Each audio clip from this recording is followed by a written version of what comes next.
नमस्कार, SN news मधील आपले स्वागत आहे। चला तर पाहूयाची विशेष बातमी।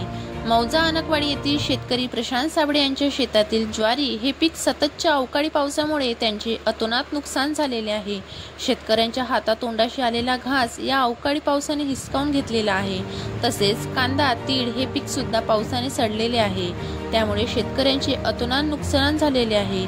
युवक काँग्रेसचे कार्याध्यक्ष जसबीर ठाकूर यांनी स्वतः शेतकऱ्याच्या बांधावर जाऊन 100% नुकसान भरपाईची मागणी सरकारकडे केली आहे। त्यावेळी उपसरपंच प्रशांत प्रधान सह शेतकरी उपस्थित होते। एसएन न्यूज साठी आमचे प्रतिनिधी आशिष देशमुख।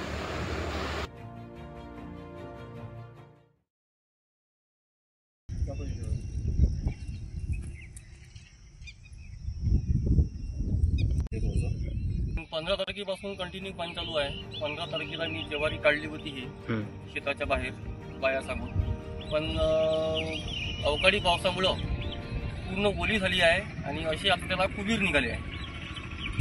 हे बघा, असे कुबीर निघाले आहे। आता हे कोणाच्याच कामात पडत नाही, खात्यात सुद्धा पडत नाही आणि ढोरा वासरांच्या पण कामात नाही पडत। जवळपास मला 50 क्विंटल ज्वारी झाली असती या शेतात। आजच्या एफएमसीच्या भावाच्या हिशोबानं 3000 रुपयाचा जरी भाव पकडला तरी 1.5 लाख रुपयाचं माझं उत्पन्न होतं। आज ते पूर्णपणे माझं उत्पादन पाण्यामुळे, अवकाळी पाण्यामुळे पूर्ण उत्पादन माझं आज पाण्यात गेलेलं आहे। त्याच्यामुळं सरकारनं काहीतरी याच्यावर लक्ष देऊन किंवा जबाबदारी स्वीकारून या गोष्टीची काहीतरी मला मदत करावी।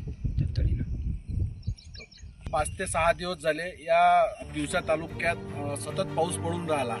या पावसामुळे कांदा असो, ज्वारी असो, तीळ असो या उत्पादनाचं इतक्या मोठ्या प्रमाणात नुकसान झालं। आज आम्ही आमचे मित्र आहे प्रशांत साबळे यांच्या शेतात आलो। अक्षरशः यांची ते 1.5-2 एकराची जी ज्वारी होती ते ज्वारी पूर्ण तर ते पाण्यामुळं पूर्ण सडलेली आहे। आपण पाहतो का पूर्ण ज्वारीला कोंबा आले।